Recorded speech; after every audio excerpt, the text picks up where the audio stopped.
Who was Jesus? Is he a historical character? Who wrote the Gospels? Why are they written in Greek? Why did they have a pro-Roman perspective? Why was the religion headquartered in Rome? Those were the mysteries that I saw about the Gospels. The origin of the Christian religion has been a subject steeped in mystery for nearly 2,000 years.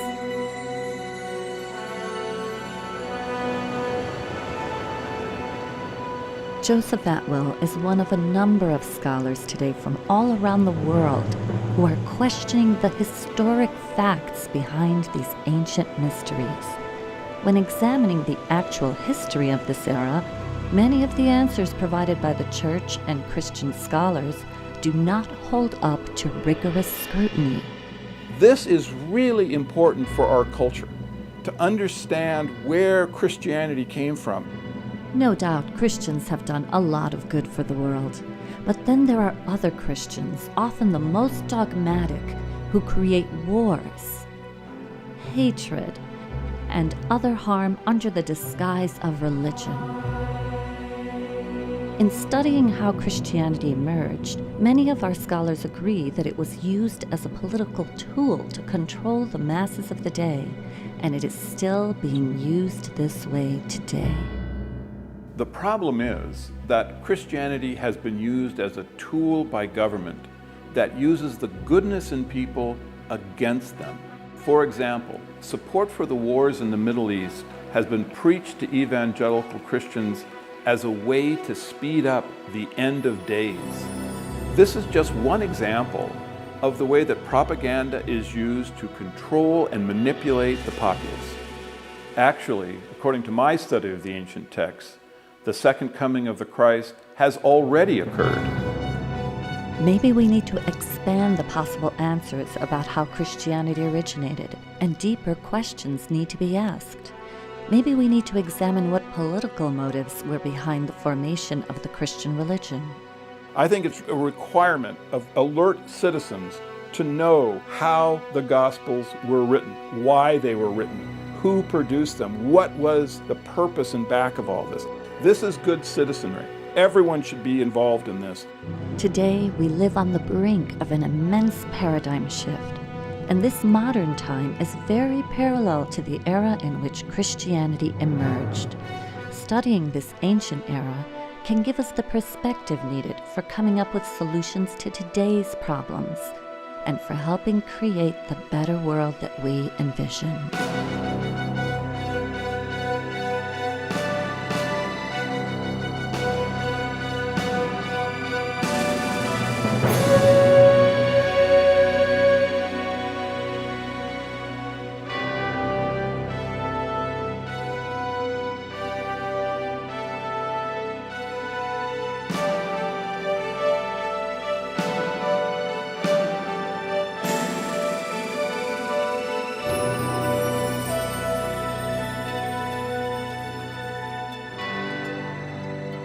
And the penny dropped that Jesus, as a human being, never existed.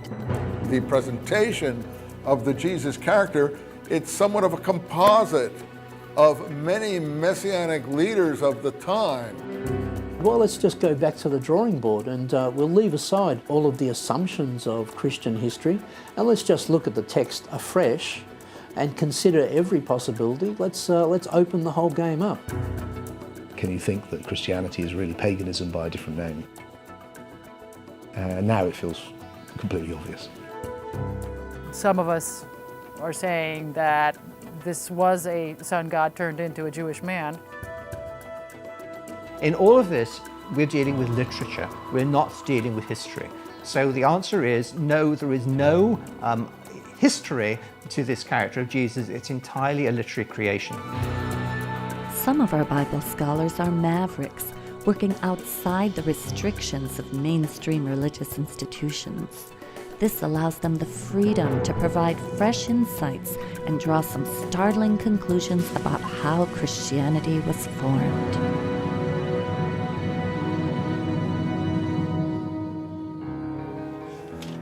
I began reading a number of books on the subject. This turned into a decade-long research. For Joseph Atwill, the key was in the Dead Sea Scrolls, the only Jewish literature ever discovered from the 1st century AD or CE, the time that Jesus would have been preaching among the Jews. The characters in the Dead Sea Scrolls were militaristic, and you could see that this movement wanted to push the foreigners out of Israel. They were fundamentalists, whereas the characters in the Gospel are different. They are pacifistic. They are turning the other cheek. They're giving to Caesar what is Caesar's. How did a movement like Christianity come to exist in a region that was occupied by Roman soldiers and had Jewish zealots within it that were going to push these Romans out? How was that possible? I began studying the other two major works of the era, the New Testament and Wars of the Jews by Josephus, a Roman court historian who described the war between the Romans and the Jews in the 1st century. While reading these works side by side, I noticed an amazing connection between them.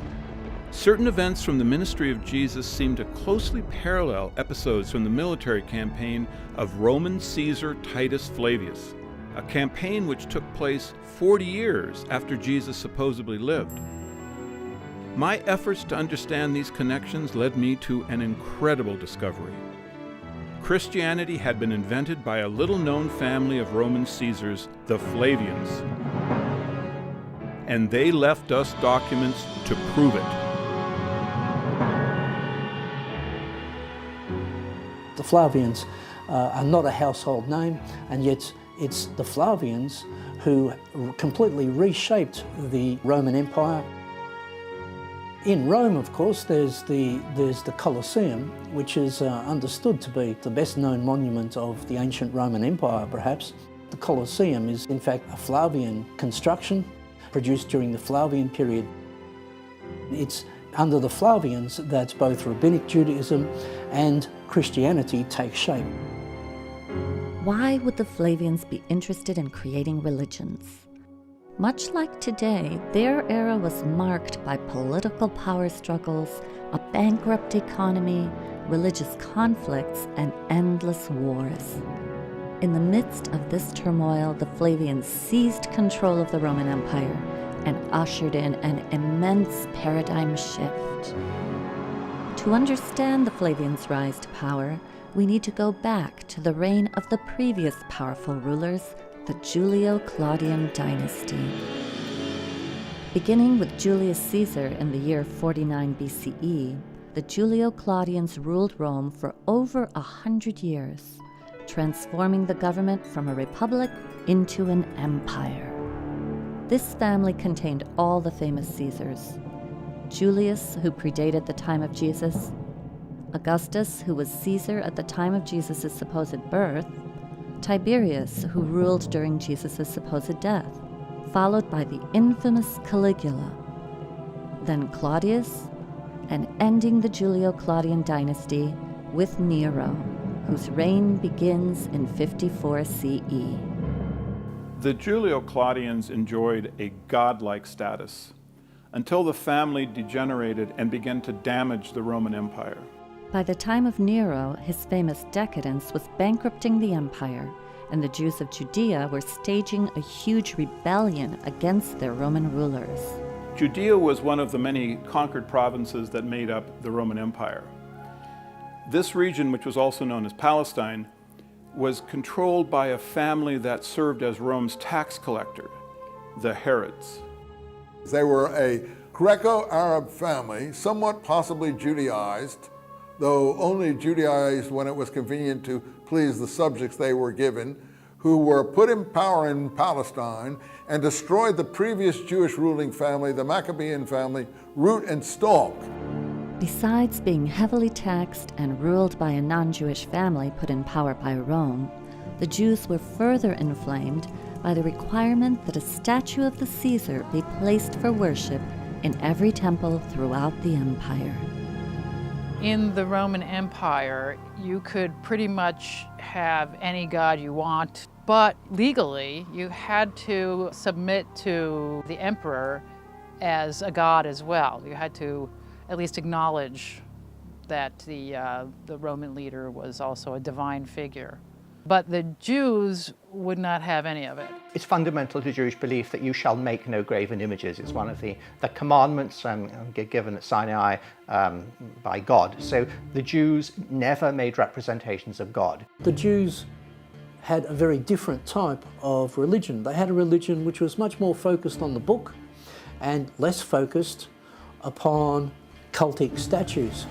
This presented a real problem for the Romans. They tried to install statues of Caesar, but the Jews weren't going to buy that at all. In fact, it aggravated them, it enraged them. And the Romans really, I think, didn't understand this. It's not statues, it's books. And those books contained what are known as the Jewish Messianic prophecies. The thing that most moved the Jews' revolt against Rome was an obscure prophecy from among their writings that a world ruler would come out of Palestine. Holy books inspired the Jews to expect a redeemer who would redeem Israel, rescue Israel, restore Israel to power and leadership in the world. The Messiah that the literature described was a warrior. The Messiahs would have claimed the same attributes that David did. David could overcome any army because God gave him the power to do it. If you had the power of God, you could easily defeat the Roman army. The people rebelled against Rome and were led by a messianic movement that had a series of messiahs that had come forward to fight against the Roman Empire. The Hebrew word Messiah is translated into Greek as Christos, or Christ, so the title of Christ can describe any of the numerous messiahs of this movement. Yes, the word Christ or Christians can refer to the Palestine Messianic movement, but it's a later term. It's a later reformulation of the Messianic movement in Palestine. This movement rebels against Rome in 66 and is successful. It actually defeats them militarily, so it must have been a huge movement. The victorious Jews set up a nation state directly in the Roman Empire. And the Romans had to do something about it. There was a real danger that this Messianic movement could not only boil over in Judea itself, but could spread to other Jewish communities and other parts of the Roman Empire.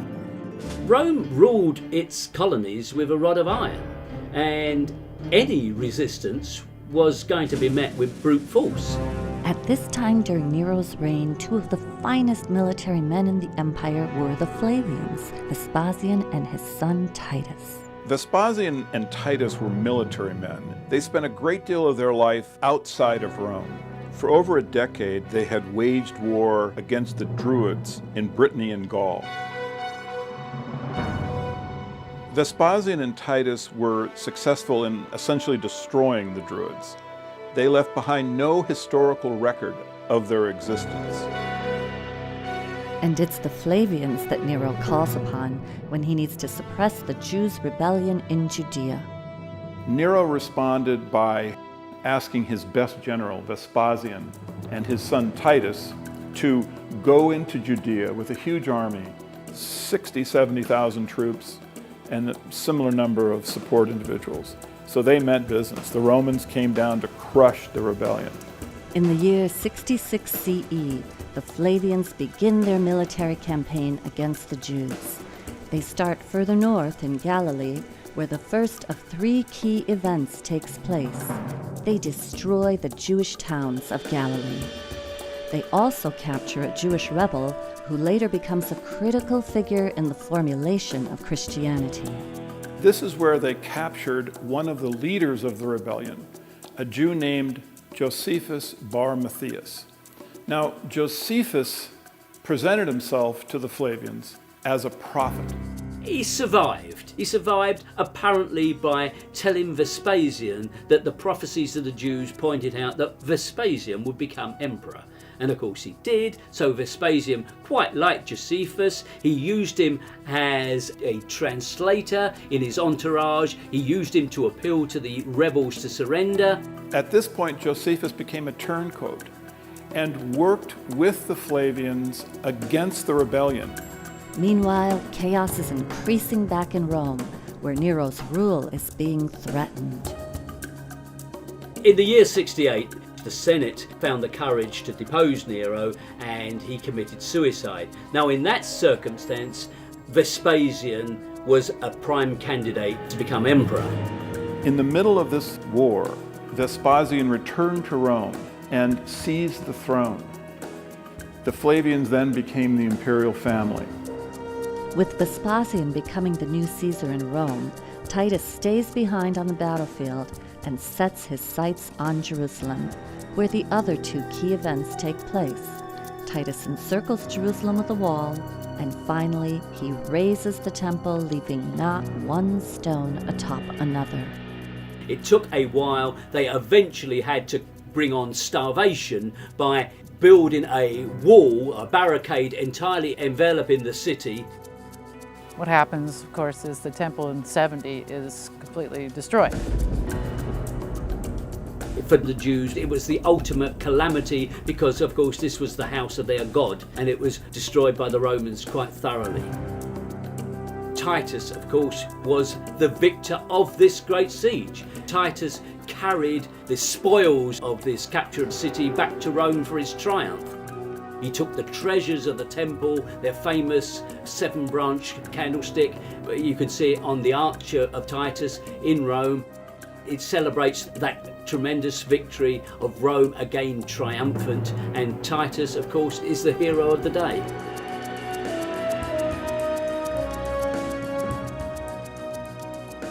All of the artifacts from the temple that they seized, they put on public display in what they refer to as the Palace of Peace, except for one item.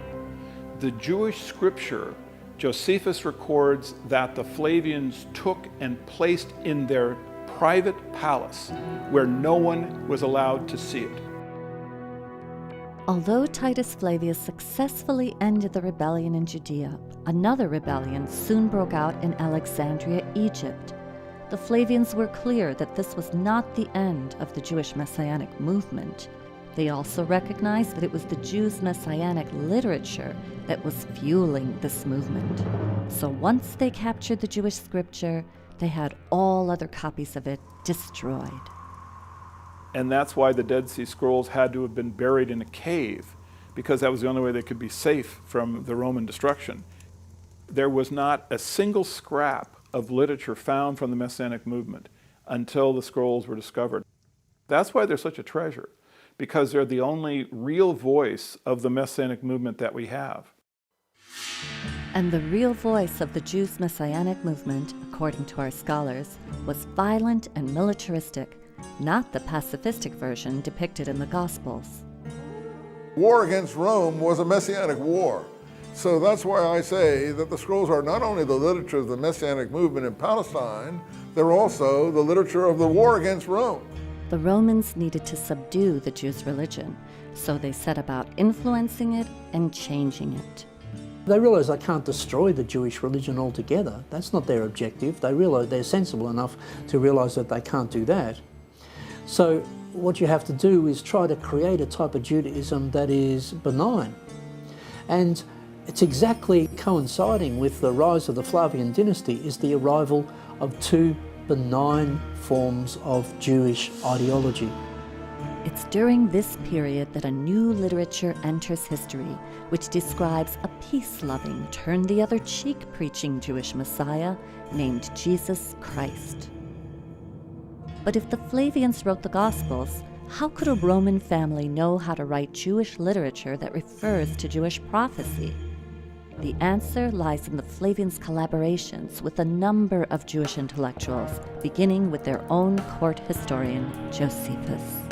Josephus arrives back in Rome with Titus. He becomes an adopted member of the Flavian family.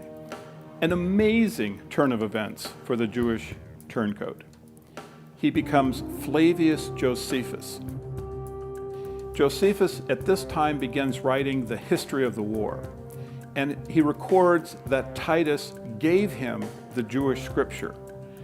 Josephus's histories have always been associated with the origins of Christianity. Time and again you can find parallels between what Josephus writes and what turns up in the Gospels. It's a powerful evidence of their true origin. In reading the works of Josephus side by side with the Gospels, scholars have noticed parallels between the two works. It appears as though the history of Josephus records events that fulfill the prophecies of the Old and New Testaments. Early Christians understood this connection. In fact, when the Bible first began to be printed in the Middle Ages, it included the history of Josephus. He was employed to write the official history that we have. The other histories from this period have been destroyed ruthlessly by the Romans. Josephus tells us this in very chilling passages, how the Romans exerted complete control of the literature of this period. There were alternative histories of the Jewish war written. Well, the Romans rounded up the writers of those histories and executed them.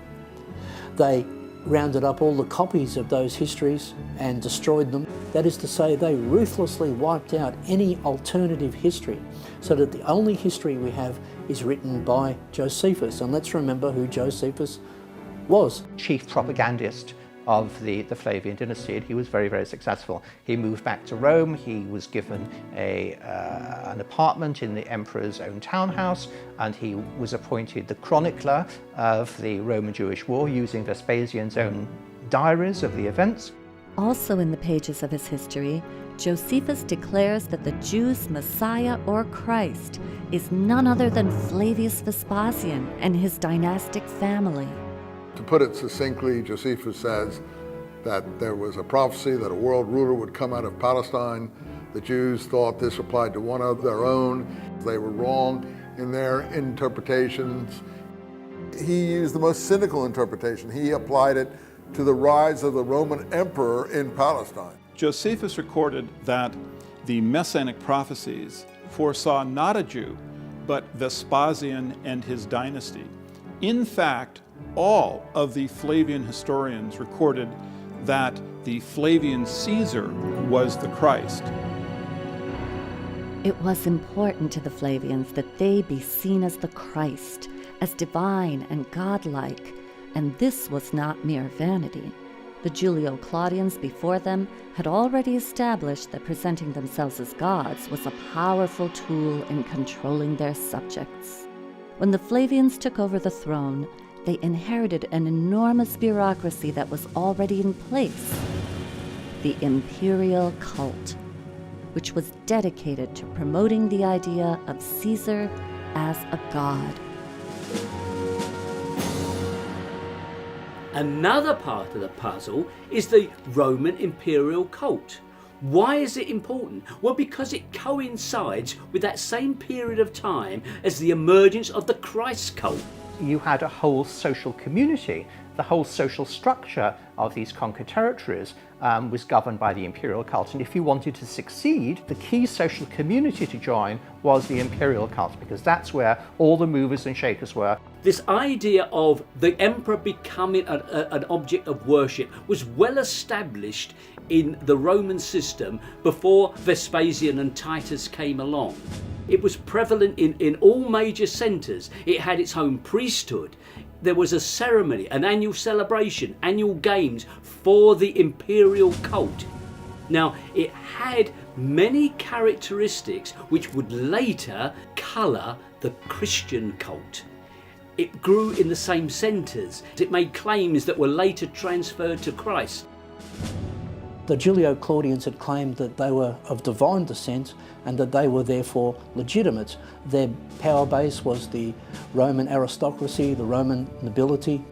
All of that collapsed into this power vacuum. Vespasian was declared emperor by the troops, by the Roman army. So effectively, it was a military coup. With the change of dynasty, they have to create a whole mythology to legitimise that dynasty. At the same time, they're creating a whole mythology to counter Jewish messianism. Somewhere along the line, those two things get mixed together. When Vespasian died, Titus began the process of having his father deified. This is a complicated process because only the Roman Senate can bestow on an individual the title of deus or God. Titus came to the Senate and presented evidence that the life of his father had been divine.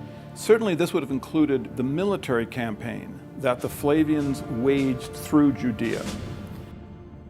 And it's at this time I think the Gospels were written, because the theological structure in the Gospels of a God the Father and the Son of God is the same one that Titus would have been presenting to the Roman Senate. Well, the Roman Senate did accept Titus's evidence, and Vespasian was deified and became a god. Titus therefore became a son of God.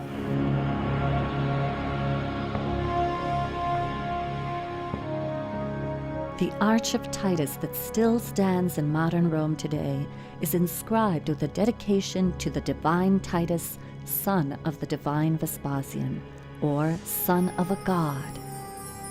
This imperial cult, set up to worship Caesar as god, also provided the basis for the structure of the Roman Catholic Church.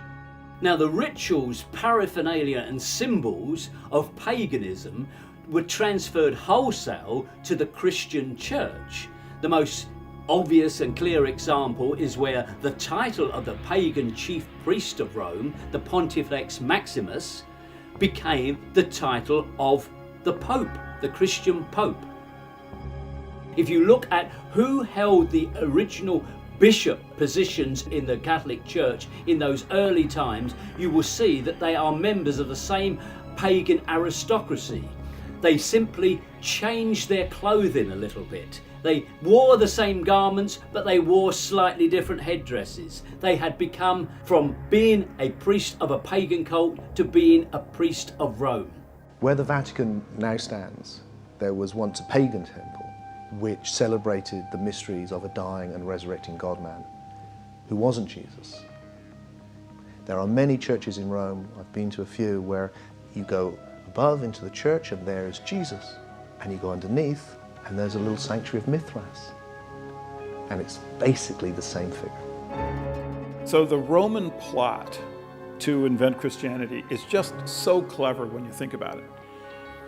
Through the Pope, who is God's representative on earth, they no longer needed expensive standing armies, wars and punishment of disobedient peasants. They could, through religion, rule their subjects.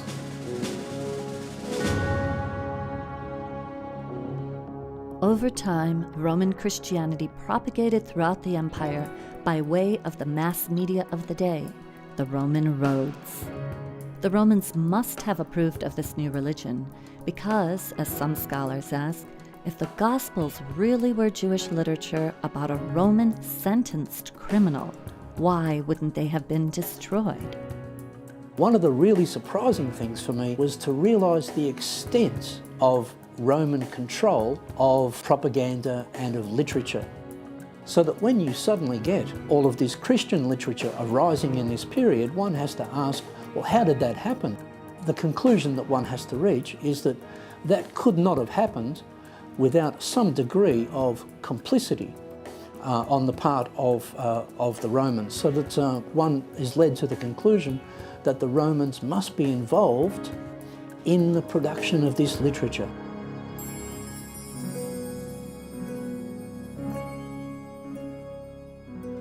To produce and disseminate this literature was a huge undertaking, and the Flavians undoubtedly had collaborators. We know they were funded by the wealthiest family in the world at this time, the Alexanders, a Jewish family who served as Rome's tax collectors in Egypt. Like the Herods in Judea, the Alexanders had strong motivation to keep the Jews' messianic movement from threatening their position and their wealth. One of their family members was Philo of Alexandria, a famous Jewish theologian who was already writing works that combined Jewish beliefs with the modern Greek and Roman pagan beliefs of the day. Many scholars agree that his writings form the basis for much of the philosophy of Christianity. In these pages, is practically every concept that you can find within Christianity. He combined Greek philosophy, and he took that and he combined it with Judaism. On top of that, he was from an extremely wealthy family. And this is important because you have to follow the money when you're looking at major trends, new paradigms being set. And if you look at his family, then you start seeing, well, this is interesting because now we're starting to come across the Flavians again. His relatives were very involved with the Flavians. That whole area is where we want to look very closely for the Christian origins. It's from exactly this same circle of people that you get the first signs of Christian ideology, and they all lead to the rise of the Flavian dynasty. Another wealthy, influential character, Princess Bernice, was from the Herod family in Judea. She's the granddaughter of Herod the Great, a product of the Herods' intermarriage with the conquered Jewish ruling messianic lineage. Princess Bernice appears in the New Testament, which makes her an interesting character. She had 2 or 3 husbands and then became the mistress of Titus. So you can see this again, rather like dynasty here. You know, powerful people, mixed marriages, you know, shacking up with the conqueror. Yeah, and it's really where Joe Atwill takes his idea of a conspiracy to write the New Testament. But let him say it in his own words. Bernice was a Herod related by marriage to the Alexanders, and of course later she became the mistress to Titus. The fact that she was so closely linked with the Flavians shows you that the 3 families were very unified in financial, romantic, and likely theological issues. By the looks of things, this coalescence seemed to have brought about a dynamic that led to the synthesis of Judaism and paganism and eventually became Christianity. So this is a very key time period. I believe that the Gospels were actually written under the control of the Herods, the Alexanders, and the Flavians. These families had the motivation to create Christianity, and with the expertise in Judaism that the Alexanders and the Herods had, they had the actual technical ability to come up with these stories that are fulfillment of Hebraic prophecies. So it seems the Flavians had the motivation, the means, and the collaborations through which they likely constructed and began disseminating Christianity. And if our scholars are correct, one of the documents they left behind are the Gospels themselves. I began working on the study of the Gospels in the 1970s, and I look at texts in terms of how were these composed, what does understanding their structure tell you about who wrote them and why they were written. These texts were not independent Jewish texts, but they were created as literary works using classical literary models. If we expect that this is the testimony of witnesses, we've got a major problem. We actually have 4 anonymous documents. They were not written by the named people on those documents. This is simply church tradition that the Gospels are so named according to Mark, according to Matthew. So this idea that the Gospels are reliable testimony is patent nonsense. Why are the Gospels called Gospels? That's a critical question. The word gospel in Greek is evangelion, and it means good news of military victory. Whose military victory are we celebrating here in these Gospels? Well, it seems to me that we are celebrating clearly the Roman military victory, because these events, the Battle of Gadara, the Battle of the Lake of Galilee, the successful Battle at Jerusalem, these are battles that the Romans won. Why are the Gospels celebrating battles that the Jews lost if these things were written by the Jews? The fact that the Gospels are known to us in Greek and not in Aramaic or Hebrew is, I think, just evidence of their authorship. They were not written by any followers of Jesus who would have surely spoken Aramaic, and if they had been fishermen and simple folk, they would not have had the literal skills to write them anyway. If we look closely, there actually are clues in the Gospels that point to who the true authors were. A lot of the Christian literature advocates turning away from the Jewish law and obeying Roman law. Well, this fits perfectly into Roman propaganda purposes. And then you have, in general, the portrayal of Jesus as the peaceful Jew who is wandering around in what is depicted as a sort of pastoral scenes, talking to fishermen and farmers and so forth, when in fact, this is a war zone. Judea is a war zone. And you ask yourself, well, why is it not portrayed as a war zone? I mean, they really had it down pat. They have Jesus saying, render unto Caesar what is Caesar's, which is basically in response to talking about money. Whose benefit would that be? It's so blatantly obvious. The perception of Roman characters in the Gospels, they're all interpreted in a favourable light. They are pro-Roman. They do not depict the Romans as the forces of evil. They reverse that. It's the Jews who become the forces of darkness. It's very striking that various passages in the Gospels refer to the Jews as some people separate from the heroes of Jesus and his disciples. The Jews are those who object. The Jews are those who try to thwart the divine plan. Now, that gives us a clue, certainly, to who were the true authors of this book. They are works of literature created by people who are trained in Jewish literature, but whose values are pro-Roman. The Romans wanted to promote anti-Semitism, and so they arranged the story of the beloved man God, Jesus Christ, to appear as if the Jews had brought about his death. Because of this, the Jews would have to suffer anti-Semitism throughout history.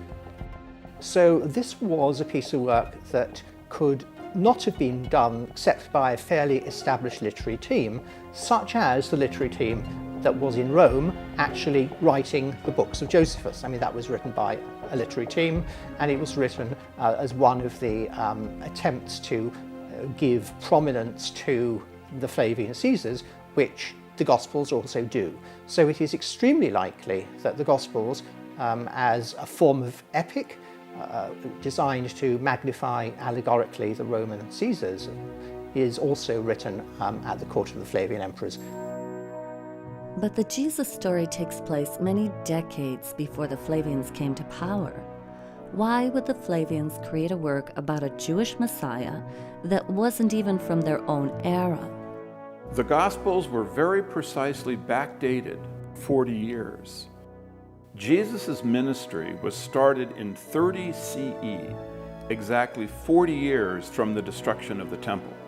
His ministry ends at Passover, 33 CE, which is 40 years before the end of the Jewish-Roman War, which occurred at Passover in 73 CE with the famous Battle of Masada. The Gospels are backdated into the period of Pontius Pilate. That is to say, before the First Jewish War, which is to say, in the Julio-Claudian period. But this is typical of Flavian literature. It's a Flavian technique. What they do is they backdate this story into the period of their enemies, namely the Julio-Claudians. And so, generation after generation of Christian scholar and even secular historians go hunting in the Julio-Claudian period for the origins of the Gospels. They don't really find any answers there. There are allusions in the Gospels to the destruction of the temple. The most reasonable answer to that is that these texts were written after the destruction of the temple. That is to say, in the Flavian period, after the change of dynasty. This backdating of the story of Jesus Christ, 40 years earlier from the time the Gospels may actually have been written, explains why many of the prophecies of Jesus came true within exactly 40 years. What does this all add up to? In my view, the thing that is most significant is the research by Joseph Atwill in his book Caesar's Messiah, which suggests that the Gospels were actually created as works of Roman propaganda at the end of the Roman-Jewish War under the reign of the Flavian emperors, that is Titus Caesar and Vespasian Caesar. And if you end up worshipping Jesus, what you will really end up doing is worshipping Caesar in disguise. This may have been how the Flavians finally got the Jews to worship Caesar as a god, by giving them Jesus Christ, a Messiah more to the Romans' liking. But is there any actual history to this character? Where did he really come from? The mystery to me begins with his very name. In Greek, Jesus means Savior and Christ means the Messiah. This didn't strike me as something you would call a young child. These two words are already important within Judaism before Jesus Christ supposedly existed. Major biblical figures to a Jewish Greek-speaking populace would already be called Christ. Their ears would already be acclimated to accepting this title. So it isn't just a unique name of a single person that just suddenly popped up. What did we actually know about Jesus Christ the man? I don't think that Jesus can be historically defended. I don't think there's any evidence that we can extend to that particular Jesus. So when you actually set out to investigate the historical Jesus as opposed to the Christ of faith, you very abruptly enter a void. You find that whereas you might imagine the core details of Jesus are readily known and accessible, you actually discover there's no such thing. Further, there had never been any archaeologic evidence of Jesus Christ that had ever been discovered.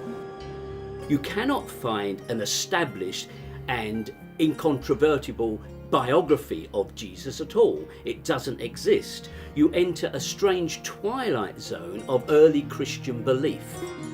What we have here is not a movement that's grown on the accretion of legends on a real flesh and blood man, but instead the development of a religious movement around the idea of a man. There isn't even an actual physical description of what Jesus looked like anywhere in the Gospels. The presentation of the Jesus character, it's somewhat of a composite of many messianic leaders of the time. Many messianic leaders of the time, most or all of whom came to a bad end, usually by crucifixion, because crucifixion was the Roman punishment for seditious activity. And the penny dropped that Jesus, as a human being, never existed. In all of this, we're dealing with literature. We're not dealing with history. So the answer is no, there is no history to this character of Jesus. It's entirely a literary creation. What the Romans did was they saw the Jews' reliance and belief in prophecy. So they said, okay, they want a prophet, let's give them one. It seems that in the construction of the literary character Jesus Christ, the Roman authors borrowed religious concepts not only from Judaism, but also from other gods and religions that they knew. Some scholars have noticed the similarities between the story of Jesus and the ancient pagan mysteries. In ancient mythology, we find this whole strain of thought called solar mythology.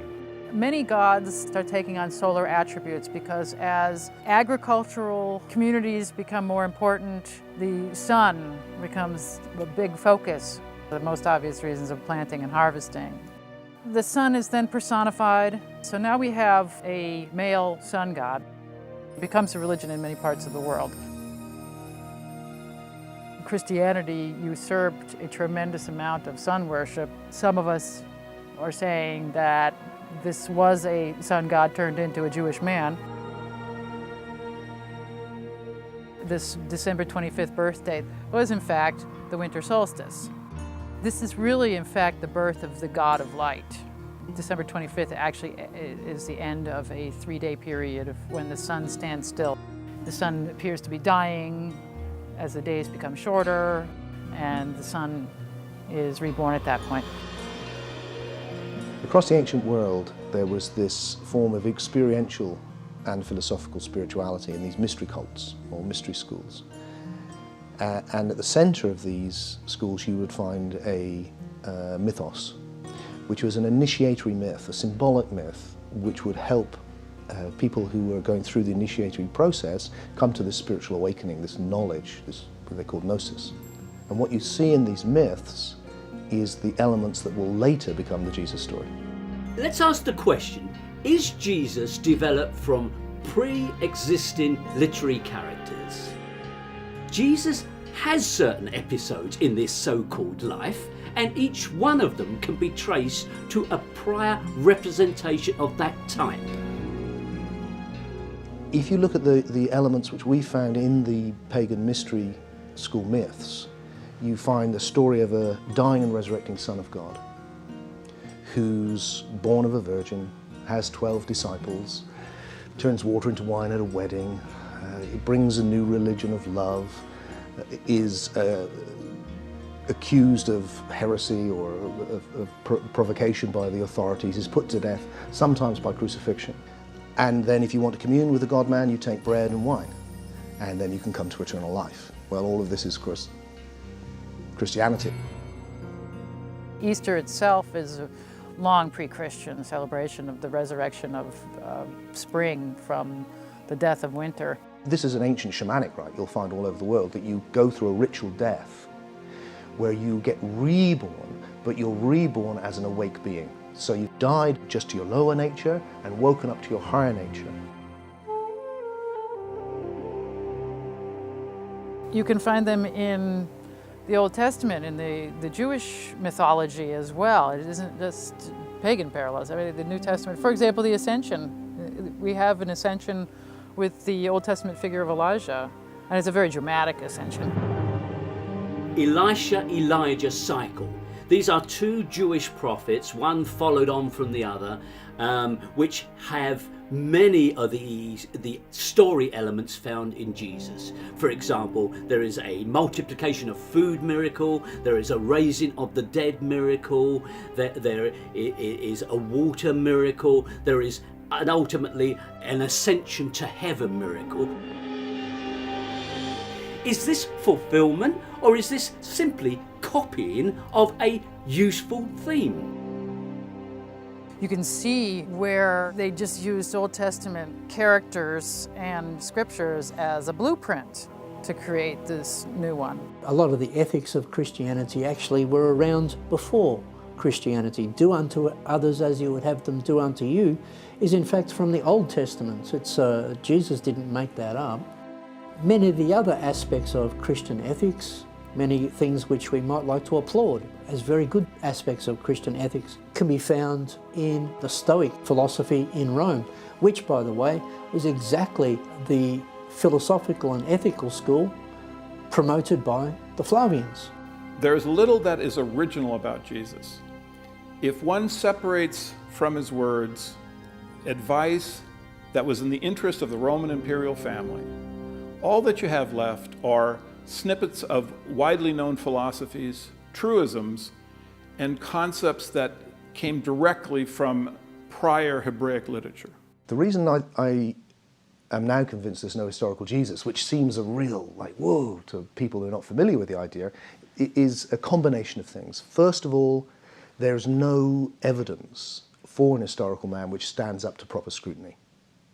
Secondly, is the story of Jesus is full of these motifs which come from the pagan mysteries.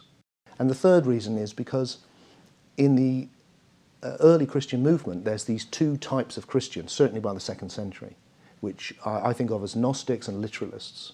What marks out the literalists, who will become the Roman Empire and the Roman Catholic Church, is that they've got an historical man. What marks out the Gnostics is that they see it allegorically, and their great heresy is that Christ didn't come in the flesh.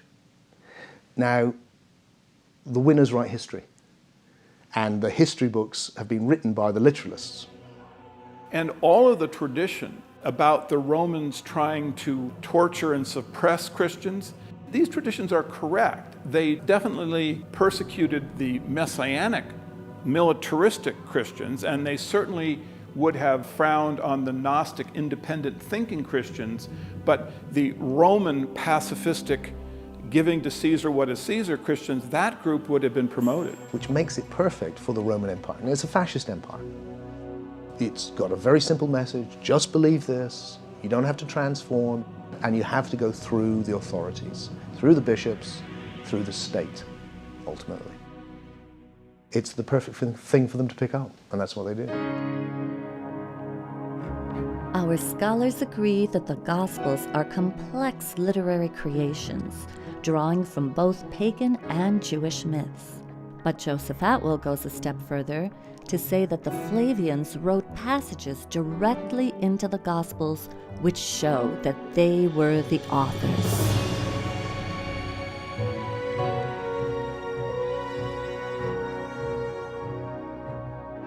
One of the most famous prophecies that Jesus makes is about the coming of someone he refers to as the Son of Man. Now, many people believe that he's talking about a second coming of himself, and many people believe that this is going to occur some point in the future. Well, the fact is, this coming of Jesus has already occurred. Jesus makes very specific prophecies as to what will happen when the Son of Man makes his visitation. He refers to three key events. The Galilean towns will be crushed, Jerusalem will be encircled with a wall, and the temple will be razed, leaving not one stone atop another. He also states exactly when this individual will come. He says that the Son of Man will appear before the generation that is alive and listening to Jesus' words passes away. Now, to Jews of this era, a generation is 40 years. And so the only individual that could possibly be the Son of Man that Jesus predicts is Titus Flavius. Titus Flavius did destroy the Galilean towns. He did encircle Jerusalem with a wall, and he razed the temple and left not one stone atop another. And he did this within 40 years. Josephus recorded that no matter how Titus tortured the Jews, they refused to call him Lord or God. So to circumvent this stubbornness, the Flavians wrote the Gospels, in which a Son of Man was predicted to come in the future.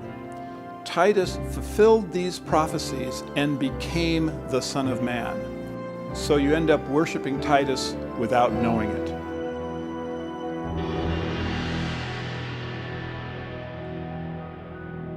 To further support his thesis that the Flavians originated Christianity, Joseph Atwill points to the Roman Catholic Church's earliest saints, known as the Christian Flavians.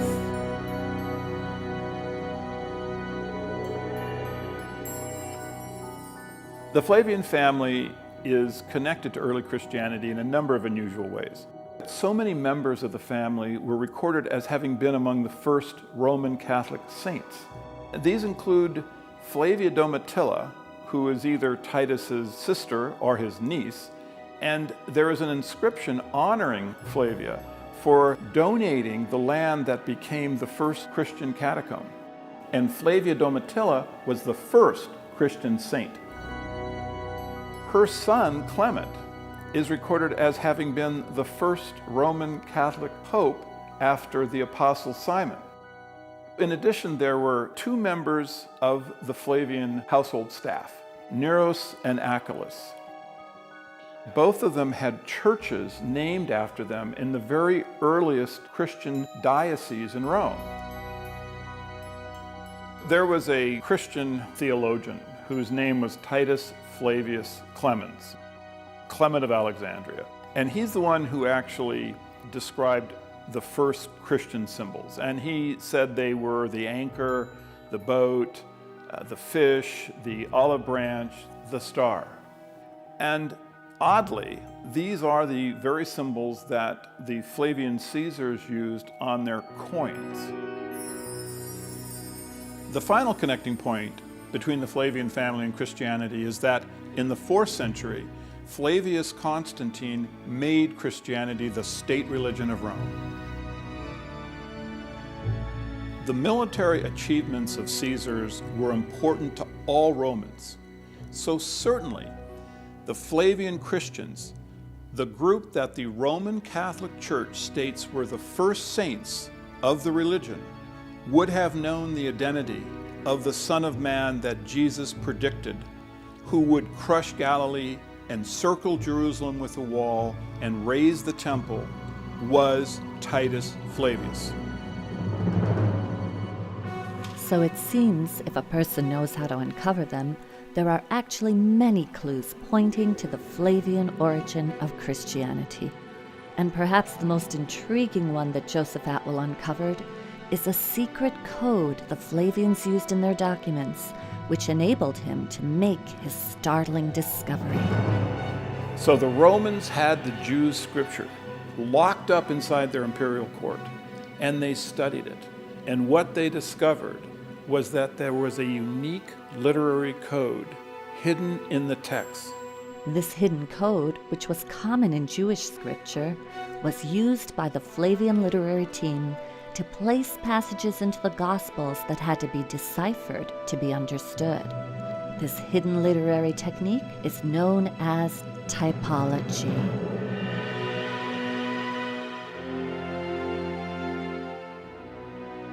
Typology is used throughout the ancient Hebraic literature. And it's a genre that is really no longer understood or used today. But simply put, typology is using events from the past to provide form and context for subsequent ones. What we're talking about is stereotypic. In other words, there's an idealized prototype which shows certain characteristics or performs in certain ways. For instance, one of the things they do is they take an old story and they retell it in a new form. And they superimpose contemporary history upon old stories. And they create these multi-layered texts. In Hebraic typology, texts were designed to be read in comparison to one another, or intertextually. And in doing so, a meaning that would not be visible in the surface narration would become apparent to someone who understood the typologic connection between the stories. Hebraic typology connects prophets. Events from the life of one prophet are placed into the life of a subsequent prophet. And this shows that there is a divine pattern established by God connecting his prophets to one another. The Gospels actually show how we can decipher for ourselves this hidden code or typology that was used to create the Jesus story.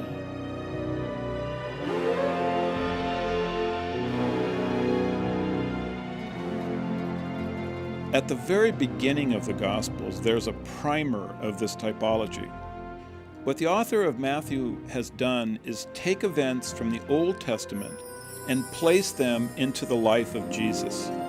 These events occur in the same sequence in the story of Jesus as they occur in the Old Testament. Numerous Bible scholars had already identified the following parallels. Both stories have a patriarch named Joseph who travels from Israel to Egypt, a ruler who massacres innocent boys, a divine character who states that all the men are dead who sought your life, and then a return from Egypt to Israel. This is followed by events which have passing through water. In the Old Testament, the Israelites pass through the Red Sea. In Matthew, Jesus is given a baptism in which he passes through water. We then travel into the wilderness. The Israelites are in the wilderness for 40 years. Jesus goes into the wilderness for 40 days. Finally, we have the three temptations. In the Old Testament, we have the temptation by bread, the statement, "Do not tempt God," and the commandment to worship only God. These appear again in Matthew, where Jesus is tempted by bread, tells the devil, "Do not tempt God," and instructs him to worship only God. Therefore, when you compare the life of Jesus with the life of Moses, you see a linkage that shows that the character in the Gospels was divinely connected to the character in the Old Testament. The life of the first Savior of Israel, Moses, foresaw the life of Jesus, who's now claiming to be the next Savior of Israel. To understand the rest of the Jesus story, his adult ministry, we simply need to know that the same system of parallel names, locations, and concepts occurring in the same sequence was used to connect Jesus in the Gospels to Titus in the works of Josephus. Our scholars explain this gospel typology in the following 3 examples.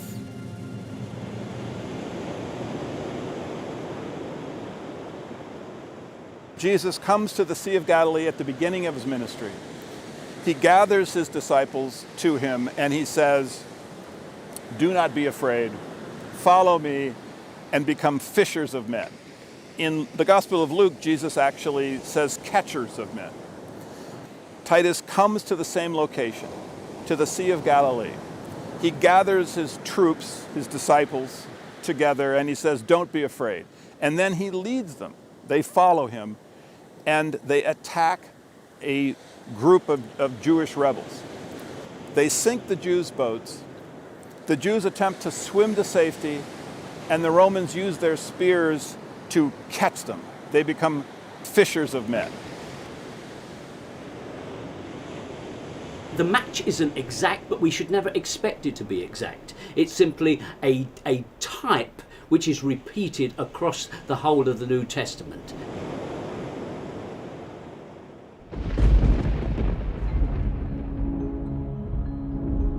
Jesus is constantly dealing with devils. Josephus also deals with devils, but Josephus defines who these devils are. He states that the devils are those individuals who have a rebellious spirit and rebel against Rome.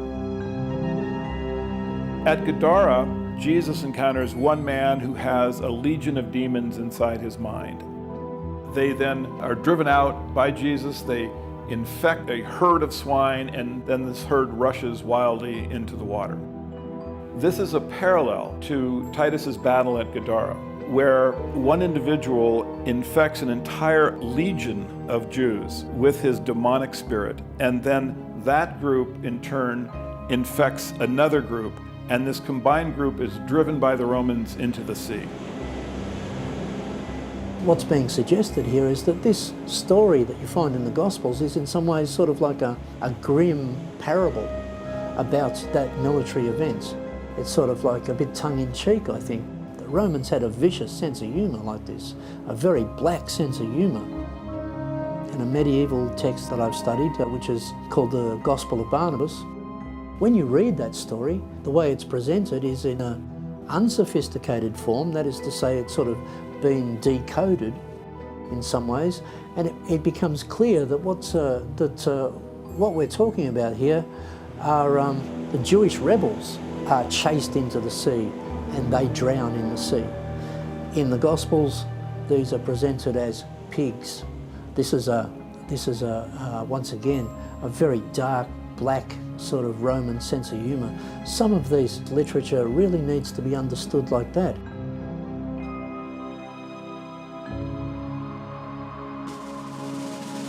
In Josephus's biography, he describes when he was in the entourage of Titus during the closing stages of the siege of Jerusalem, he chanced upon 3 of his friends who were being crucified. And he pleaded with Titus for their release.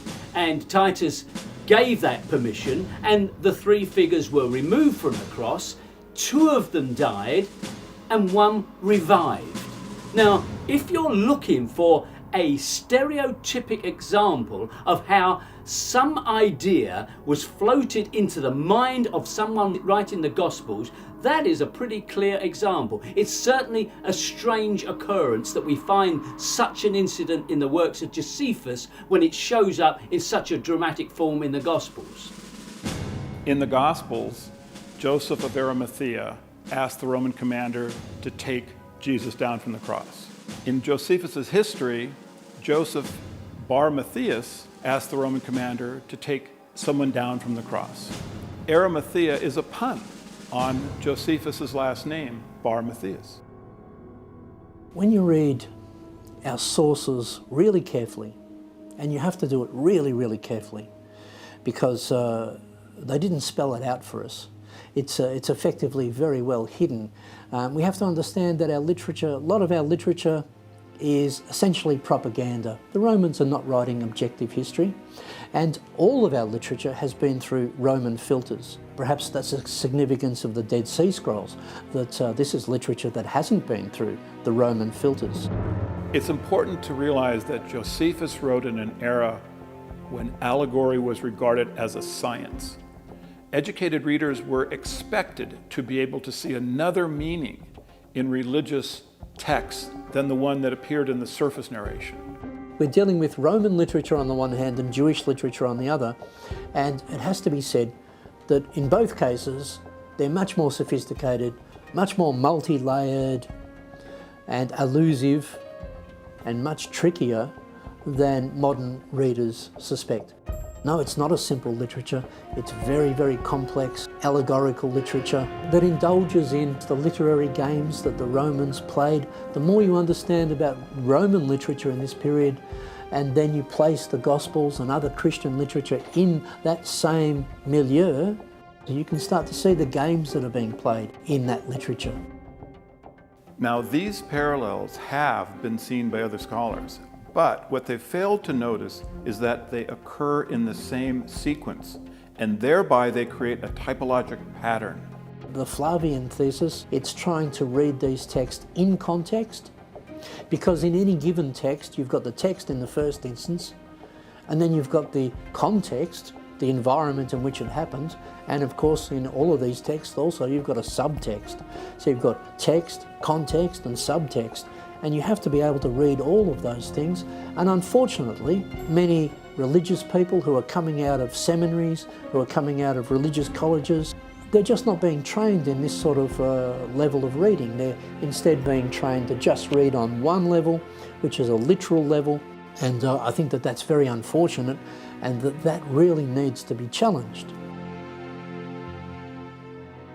By studying the multiple layers in these ancient texts in the original Greek language, Joseph Atwill was able to discover not just a handful, but over 40 typological parallels between the Gospels and the works of Josephus, which show that the ministry of Jesus Christ followed in exact sequence the military campaign of Titus Flavius, through parallel names, locations, and concepts.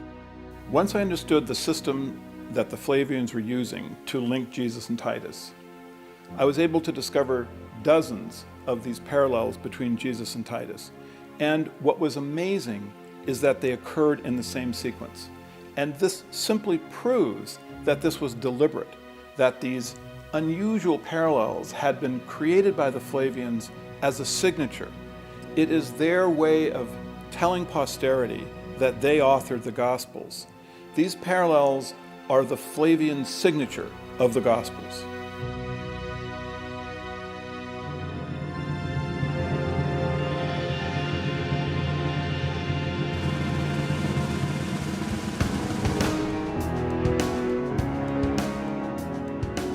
Both Jesus and Titus began their campaigns at the Sea of Galilee and then go into the Galilean countryside, followed by a journey to Jerusalem. Once they reach the city's outskirts, they pause for a period before they enter. Finally, they leave the city where their campaigns come to an end. To catalog the many parallels, I gave each one a convenient name that related to the concept in that particular parallel set.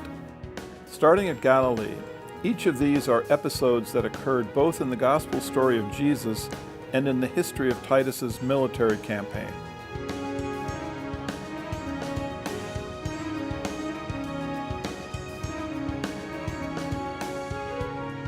Both Jesus and Titus journeyed to Jerusalem, each sending messengers ahead to meet him when he gets to the city.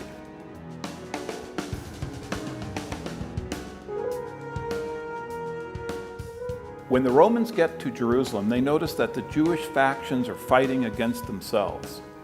At this point in the Gospels, Jesus talks about a house divided against itself cannot stand.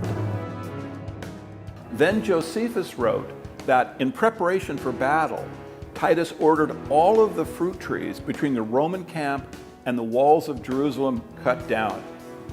At this point in the Gospels, Jesus states that if a fruit tree does not bear good fruit, cut it down.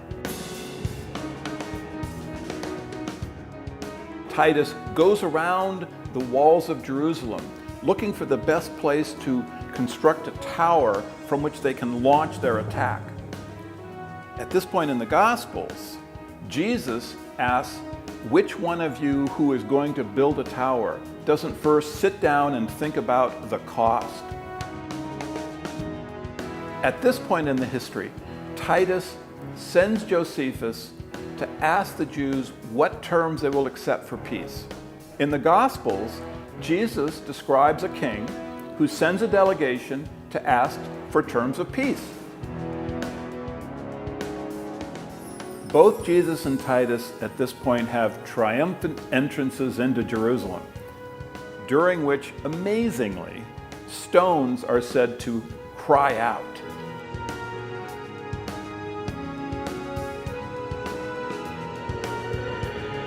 Each then drives a den of thieves out from the area in front of the temple.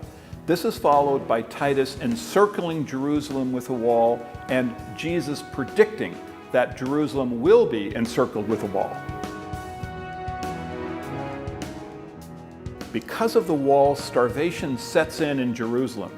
Josephus wrote that a woman named Mary, who called her son a myth for the world, slayed him, ate him, thereby turning him into a human Passover lamb. In the Gospels, we now have the Last Supper. Jesus tells his disciples, "Take, eat, this is my body, this is my blood," thereby turning him into a human Passover lamb. Here then is the Flavian signature of their authorship of the Gospels. You can see the fingerprints, that they've left their fingerprints all over these texts. You can start to, as it were, decode these texts and start to arrive at some really startling conclusions about how early Christianity first arose. Our scholars have shown that the Gospels were not the product of primitive Jewish fishermen. Rather, they are a sophisticated literary work combining religious ideas of the day with Roman political perspective and power. Joseph Atwill's research reveals that reading the works of Josephus concurrently with the New Testament shows that the events of Jesus' life were not historical, but rather all of them are dependent on the events in the military campaign of Titus Flavius. Jesus Christ was an allegory for the Roman Caesar Titus, the Messiah of the Roman Empire, the Roman son of a god that Christianity was set up to worship. I certainly don't want to undermine the positive things in Christianity. I'm happy to admit that there are positive things in Christianity and in other religions as well. What's at issue here are the historical claims of these religions. Traditionally, religious dogma has forbidden the examination of historical discoveries or the inclusion of certain scientific findings in their teachings, asking their followers instead to blindly believe as they say, not as the objective facts may show. We live in a time, perhaps it's a new intellectual renaissance, which is getting fed up with many of the structures that we live with and which is recognizing major frauds at the heart of our financial markets and the heart of our industry, and the plug is being pulled on them. And my view is that we have yet another fraud, the biggest of them all, and it's a fraud at the heart of Christianity. And it is a time for whistleblowers to come out and to make this information available not just to scholars in academic journals, but to have it widely available to anybody who wants to know. It's helpful to hear a wide diversity of voices in order for people to arrive at their own conclusions, and the theories brought forth by our scholars are a part of that diversity. When they hear that the Jesus story is a myth, people feel that you're taking something away, but you're really not. You push people and you go, why do you believe in historical Jesus? Often people will go, well, you know, the Bible or something, but when you go, well, have you studied it as an historical document? Have you looked at the evidence? They'll go, well, no, I haven't. So that's not the real reason. The real reason when you push people is, well, I have a relationship with Jesus. I have a personal relationship with Jesus, and that's what I don't want to lose. And that's a really good reason to be a Gnostic and a really bad reason to be a literalist. The Gnostics, as well as pre-Christian pagan mystery schools, believed that the myth of the dying and resurrecting God-man was an allegory to be used for personal growth, to die to their lower nature and arise to their higher nature. The literalists took control of the original myth and shaped it so it would take the power away from the individual and place it into a central authority. Rediscovering the original myth gives people the freedom to choose the beliefs that truly serve them. Okay, some Christians have developed their personal faith to the extent that Christ is this energy or force or power within them. This is how they have interpreted the story now. The story has become again what it actually began as, an allegory. I have no issue with the Christ within. I have an issue with the church militant.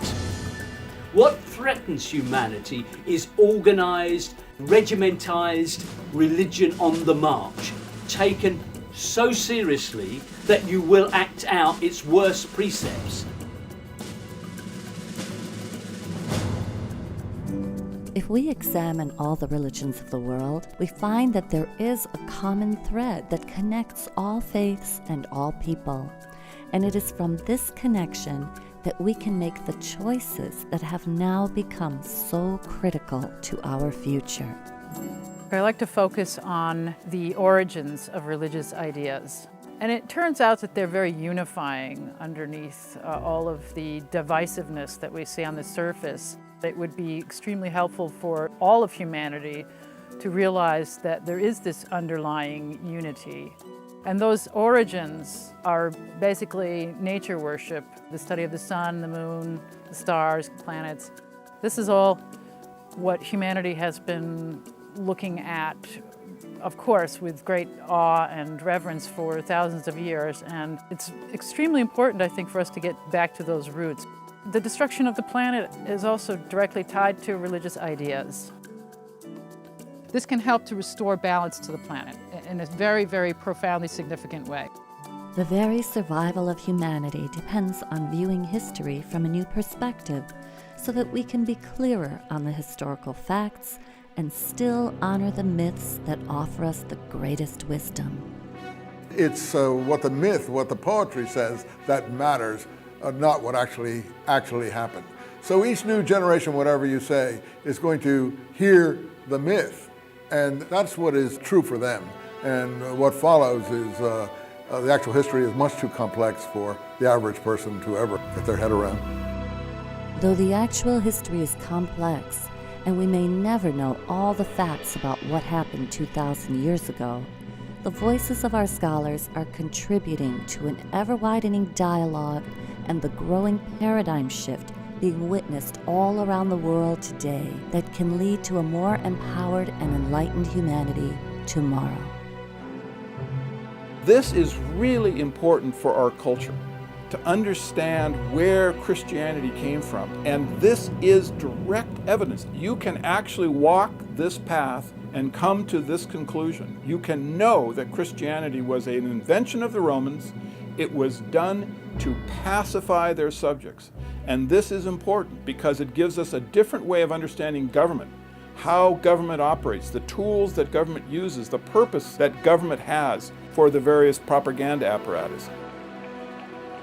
And if you look at the influence that dogma is having in the media today, you can easily see it is increasing. I would like to challenge these extremists to consider the possibility that my findings are correct.